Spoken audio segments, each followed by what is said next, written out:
Rav Kremizi. Bonjour, comment allez-vous? Ça va et vous? Toujours, plaisir d'être avec vous. Ouais, alors pour ceux qui ne vous connaissent pas, vous habitez au Canada, à Montréal. Exact. Vous êtes Rosh Yeshiva, vous êtes Rav de Kehila également. Vous êtes thérapeute notamment conjugal. Vous répondez au service questions Rav et au service ligne d'écoute par Torah Box. Waouh! Vous savez ce qu'on dit, hein?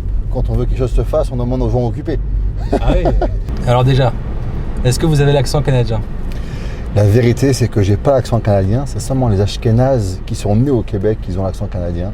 C'est un accent patois. C'est pas très facile de l'attraper. J'aurais plutôt l'accent marseillais, tu vois. Et vous savez le faire ou pas alors? Un petit peu. Je suis pas très professionnel à l'accent. Je vais vous raconter une petite anecdote. Quand je suis arrivé au Canada, la première chose, il m'a dit « Vos statuts au Canada, c'est quoi l'eau ?» Et je lui ai dit « Pouvez-vous répéter ?» Il m'a dit « Vos statuts au Canada, c'est quoi l'eau ?»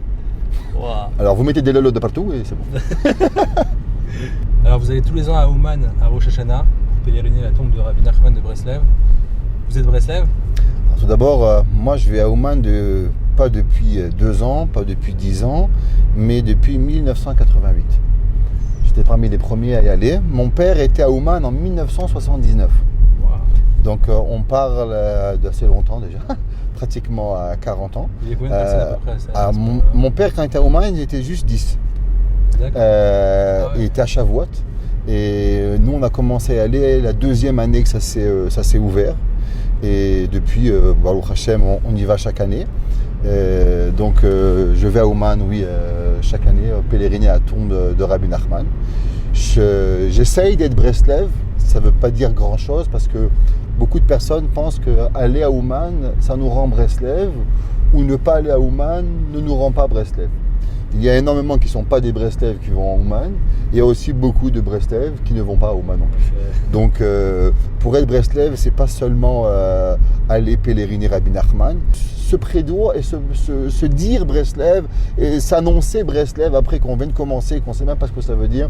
Alors, je ne pense pas que je suis Breslev et je ne pense pas que je ne le suis pas non plus. Mais une chose, je sais, c'est que c'est un travail dur. Aujourd'hui, il y a combien de personnes à Ouman, à Rosh Hashanah à peu près? Ça varie, les chiffres entre 50 et 70 000.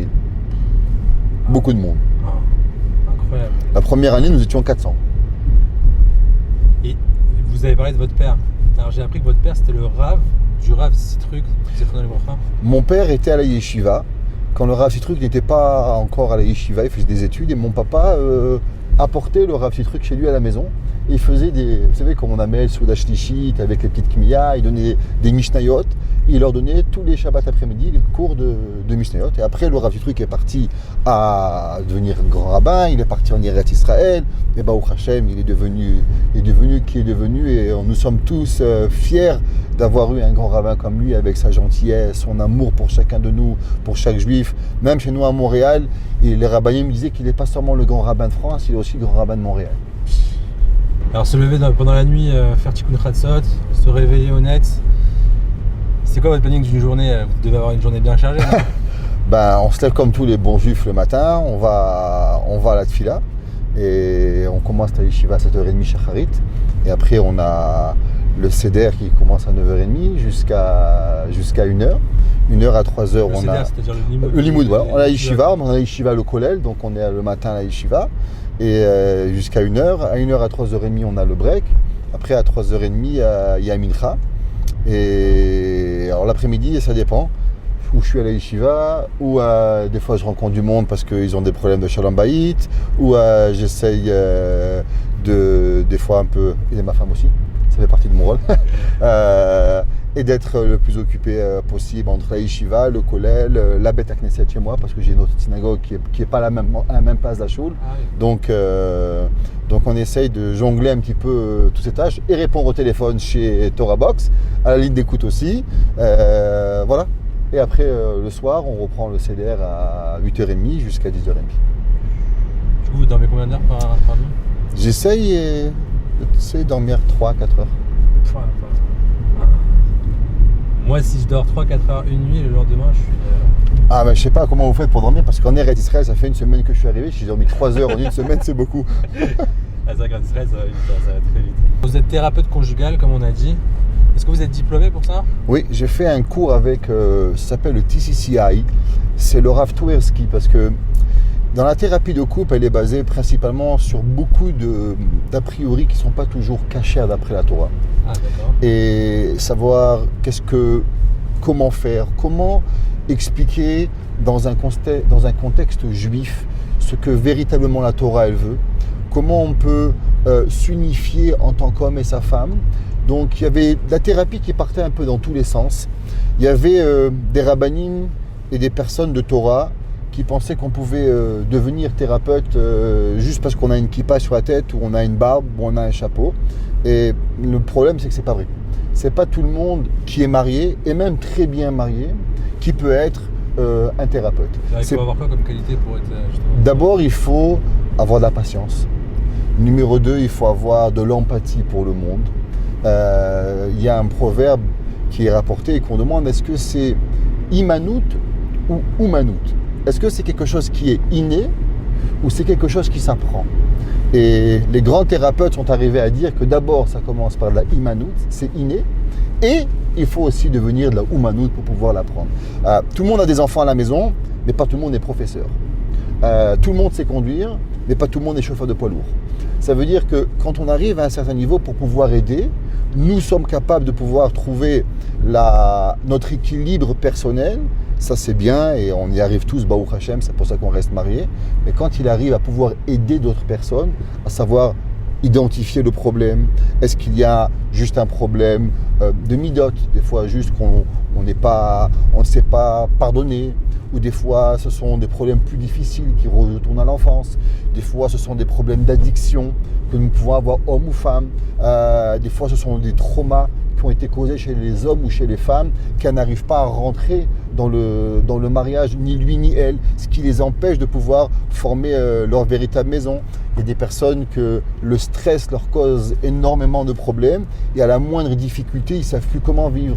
Donc d'abord, c'est beaucoup de patience, pas juger le monde, être capable de pouvoir identifier le problème et bien savoir aussi se protéger à soi-même pour ne pas tomber dans le panneau, à prendre les choses trop personnelles, ça peut nous faire du mal à nous aussi. Si quelqu'un il a un problème de shalom bayit, de shalom, est-ce qu'il doit plutôt aller voir un rav ou un thérapeute?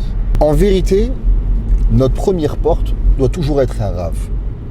Pour pouvoir faire les choses correctement et savoir chez qui se tourner. Pour la simple unique raison, c'est que les rabbanim ont énormément de réseaux.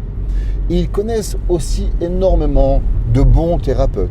Savoir qui a marché dans telle communauté, comment faire. Pas parce que le rav doit nous faire la thérapie, mais la porte d'entrée pour pouvoir savoir quoi faire. Et la personne qui va me guider. Est-ce que je vais voir un homme?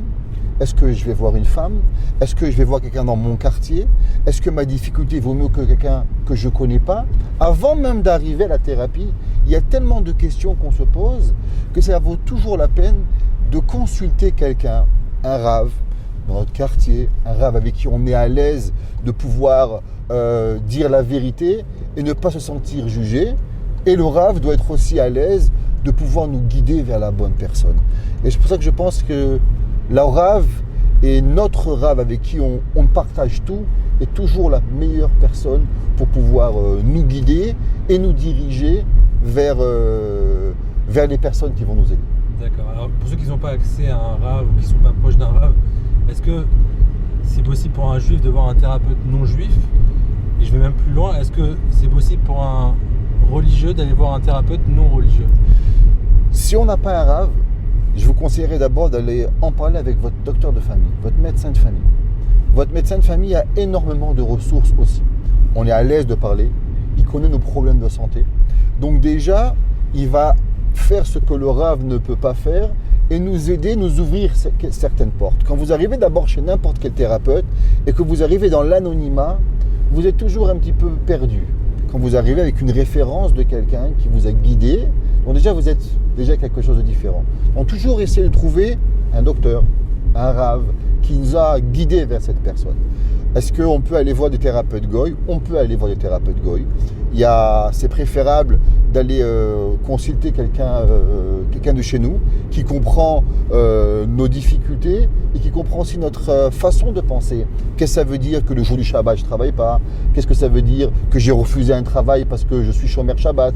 Un thérapeute goy, des fois, ne pourra pas toujours comprendre comment on pourra mettre la religion avant certaines difficultés. Donc, c'est pour ça qu'on préfère toujours avoir un thérapeute goy, un thérapeute juif, pardon. Mais même si on prend un thérapeute goy, normalement, le thérapeute doit accepter qu'on doit être différent. Et ça fait partie de sa thérapie de ne pas nous juger. Donc si on est blanc, on est noir, on est chinois, on est juif, on est hindou, et il doit être capable de prendre un certain recul et d'accepter ce que l'on veut. Il n'est pas toujours négatif d'aller voir un thérapeute goy, et même dans certains cas, il peut être positif dans le faire si on a choisi la bonne personne. Ok, super. Et pour le religieux, non-religieux, c'est pareil, c'est le même principe? Je pense que ça va dépendre, une question ambiguë ce que je vais vous dire, mais pourquoi la personne est non religieuse? Est-ce qu'elle est non religieuse parce qu'elle ne connaît pas, ou elle est non religieuse parce qu'elle est anti? Alors, il y a des personnes pas religieuses qui n'ont jamais été exposées à la Torah et qu'ils n'ont rien contre pour, ils n'ont rien contre, ils ne connaissent pas. Alors ces gens-là, je pense qu'il n'y a pas de danger d'aller les voir, malgré qu'il est toujours préférable quelqu'un qui va me comprendre et j'aurais pas besoin d'expliquer à chaque fois c'est quoi Shabbat, c'est quoi Pessah, c'est quoi Yom Tov, c'est quoi Kashrut, c'est quoi l'école de mes enfants, c'est quoi le quotidien d'un juif tous les jours et qui connaît le stress quotidien. Pourquoi vous n'êtes pas à la maison le matin à 7h30? Parce que je vais à Shacharit. Et pourquoi vous n'êtes pas le soir à 10h? Parce que je vais à Ma'ariv. Et que ces petits détails qui peuvent mettre un certain stress sur le mari ou sur la femme en thérapie qu'on veut éviter, se sentir dans une zone de confort le maximum. Mais si on a une personne qui est anti ce que l'on veut être, alors il est préférable de ne pas aller. Je dis toujours qu'on essaie de trouver un thérapeute, essaie de trouver un thérapeute avec qui on veut ressembler. Quand je suis footballeur, si je me cherche un coach, je cherche un coach qui coach des footballeurs, pas des tennisman. Quand je suis tennisman, je ne vais pas chercher un coach qui va coacher des gens pour maigrir, parce que ce n'est pas la même approche. Quand je veux chercher un thérapeute, il faut que je me sens à l'aise et que la façon que lui aussi il vit, elle est représentative de la façon que moi je vis. Quel type de problématique vous gérez le plus souvent dans les thérapies, avec TorahBox, avec la ligne d'écoute? Quelles sont les questions qui reviennent le plus souvent? Aujourd'hui, je pense qu'on vit dans une époque où ça va tellement vite que c'est la mauvaise compréhension de chacun de nous. Avant, il y a à peu près quelques années, les gens vivaient dans la même ville, se mariaient avec la même éducation et c'était plus ou moins facile de savoir nos attentes l'un avec l'autre.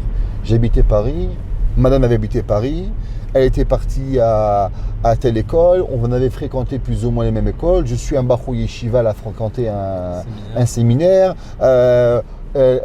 On était plus ou moins pareil, on avait une certaine façon de vivre qui se ressemblait avant même de commencer le mariage, donc on était déjà sur des mêmes bases. Aujourd'hui, dans la nouvelle génération, il y a beaucoup de déménagements, beaucoup de juifs qui font la Aliyah, beaucoup de juifs se marient avec la mondialisation, avec des personnes d'autres pays. Et déjà, quand on arrive, on pense que tout le monde est comme nous. Quand en vérité, quand on vient d'une autre façon, d'un autre pays, d'une autre éducation, on peut être la meilleure des personnes. Mais pourtant, on est totalement différent. Et chacun, il a son attente. Et quand chacun, il croit que le monde vit comme lui et que tout le monde doit vivre la vie que j'ai, alors ça crée des problèmes. Je pense qu'il faut être conscient qu'on a tous notre éducation, la façon qu'on a été élevé, chacun avec le respect, et on doit être ouvert à pouvoir comprendre que ma médiane n'est pas obligatoire à la médiane de ma femme, et la médiane de ma femme n'est pas obligatoirement ma médiane. Ce que je pense qui est normal, il est possible pour moi normal, il peut non seulement être différent, mais même abusif chez ma femme. Et si ma femme pense que pour moi c'est normal, moi je pourrais même penser que c'est un effort surhumain de faire ce qu'elle veut. Donc être ouvert et parler, communiquer. On sait qu'aujourd'hui, depuis que nous avons cette communication, on communique de moins en moins. Ouais, c'est vrai. Mais il y a toujours eu quand même une différence entre les hommes et les femmes. depuis la nuit des temps, quoi. C'est-à-dire que là, c'est une différence supplémentaire qui se rajoute Bien sûr. à ce problème. Aujourd'hui, on vit des choses qui sont totalement différentes. D'abord, aujourd'hui, il y a certains hommes et certaines femmes qui vivent totalement différents. Aujourd'hui, vous aviez, par exemple, à l'époque, on travaillait. On arrivait à la maison, le papa et la maman, si la maman travaillait ou le papa travaillait, quand il arrivait à la maison, il n'y avait plus de travail. On était peintre, on était docteur, on était avocat, on était rabbin. On arrivait chez soi à la maison, les enfants avaient leurs parents pour eux. Aujourd'hui, quand on rentre à la maison, ni le mari, ni la femme n'a fini son travail.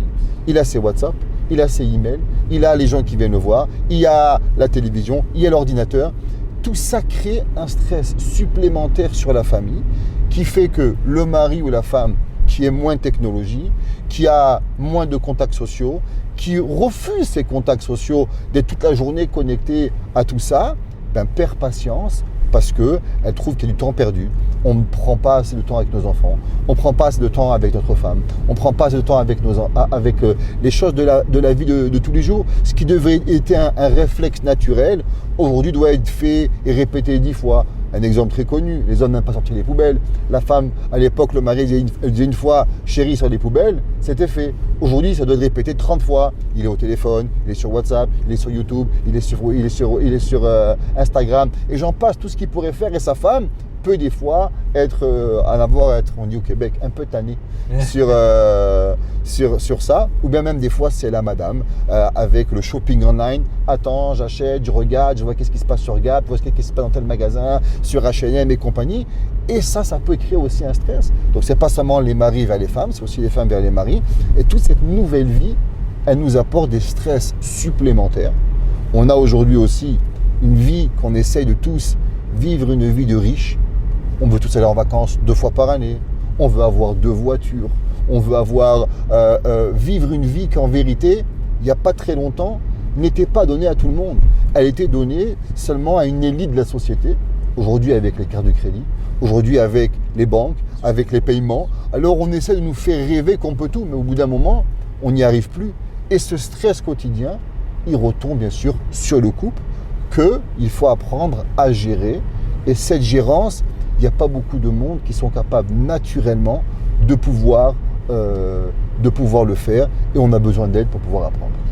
Et donc la problématique de notre génération, c'est cette hausse de stress permanente en fait. 100%. Le stress quotidien qu'on apprend, il est vécu à tous les niveaux. Et c'est ça qui fait que quand on arrive à la maison, on est tellement stressé que la moindre difficulté nous fait perdre des pédales. Par exemple, si on avait un thermomètre de 1 à 10, à l'époque, on arrivait le soir à la maison, on était à 6. Donc on avait le temps de répéter 20 fois faire ton bain, on avait le temps d'écouter sa femme parler, on avait le temps de voir n'importe quoi, une facture qui arrive à la maison, qu'on se demande comment la payer. Mais on arrivait avec les devoirs. Mais aujourd'hui, notre stress quand on arrive à la maison, des fois, si on a de la chance, il est à 9, et très souvent, il a déjà dépassé le 10. Donc on est dans l'incapacité de prendre le moins de stress. Ouvrir une lettre, elle est déjà difficile à certaines personnes. On a faire un devoir, le stress de le signer, de voir comment l'enfant, les parents n'arrivent plus parce qu'ils sont arrivés à une saturation de stress avant même de pouvoir commencer leur journée familiale qui est du 5h à 9h ou 5h à 10h pour certaines familles. Et donc on peut aller voir aujourd'hui un thérapeute parce qu'il y a beaucoup de gens qui font encore un blocage au 21e siècle de faire une thérapie. Ils se disent que moi je suis pas malade, je suis pas fou, je suis pas schizophrène, je suis pas bipolaire, pourquoi j'irais faire une thérapie? Qu'est-ce que vous pouvez leur dire aujourd'hui à ces gens-là? Ceux qui croient que faire une thérapie c'est seulement les gens malades, dans une thérapie il y a plusieurs niveaux.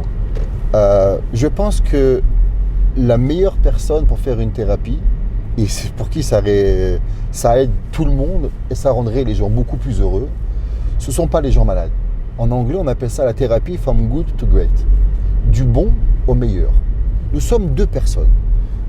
J'aime ma femme m'aime, j'aime mes enfants, je veux que mes enfants m'aiment plus et j'ai envie de pouvoir améliorer mon mariage. Si je vais attendre que je suis dans un état de crise, un état de choc ou de trauma, je serai dans l'incapacité de pouvoir apprendre. Imaginez-vous, si vous êtes en trauma, vous venez faire un accident de voiture, et d'un coup on vous appelle au bureau. Êtes-vous capable de donner la bonne réponse? C'est sûr que non. Parce que vous venez de passer un trauma de votre voiture est cassée, votre assurance va augmenter, des frais supplémentaires. Quand on est en état de crise, nous sommes très peu réceptifs à ce qu'on pourrait apprendre d'un thérapeute. À l'inverse, quand je vois que ma vie de tous les jours, à 60-70% fonctionne, mais j'ai des 30-40% qui ne fonctionnent pas. Et c'est dommage de passer sa vie sur 70 ans, on va être marié 50 ans, 60 ans, 30% représente de dizaines d'années malheureux. Quand je suis capable de pouvoir, en quelques cours, avec l'aide de quelqu'un, arranger cette vie et passer 10, 15 ans, 20 ans de bonheur en plus. Il y a des gens qui vieillissent bien. Aujourd'hui, on les voit, ils sont mariés, ils sont heureux, ils ont des enfants, des petits-enfants autour d'eux et ils ont une vie magnifique. Il y en a d'autres, ils sont grands-pères, ils ont 70 ans, leurs enfants ne leur parlent plus, ils ne s'entendent plus avec leurs femmes. Et quand on les voit, on se dit, c'est dommage qu'ils n'ont pas été en thérapie. Ils auraient pu vivre leur vie de vieillesse avec tellement de bonheur. Aujourd'hui, on a 20, 30, 40, 50 ans. C'est quoi ce que l'on veut? Est-ce qu'on veut, quand on sera vieux, avoir ce bonheur ou bien l'inverse? Est-ce que je veux vivre une vie en sachant que pendant les 40 ans qui me restent à vivre, je vais en vivre 15 malheureux parce que j'ai peur de ce que le voisin va me dire, j'ai peur de ce que ma belle-mère va me dire, j'ai peur que ma mère me dise « Ah, tu t'es fait attraper par ta femme, elle t'a dirigé ?» Ou bien je veux vivre heureux véritablement. Et en plus on attend, et plus c'est difficile après de... Chaque jour, la Gemara a dit qu'on fait une chose une fois, deux fois, trois fois. À la troisième fois, il est pratiquement permis. Au bout d'un moment, on se permet certaines choses et on ne sait même plus qu'il devient interdit. Et on n'apprécie même plus ce qui nous arrive et on ne sait même plus par où commencer.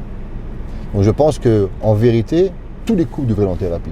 C'est ce qu'on essaie de faire en vérité avec les khatanim. On leur fait des cours de khatanim, les kalates, on leur donne un cours de kala pour pouvoir leur ouvrir la porte, à leur donner, à les avertir qu'il y a possibilité de vivre un bon mariage.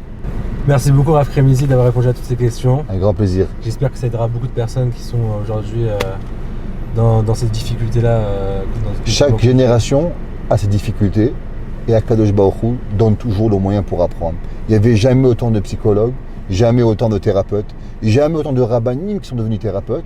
Et je pense qu'Akadosh Baruch Hu a préparé la génération pour pouvoir nous donner la solution.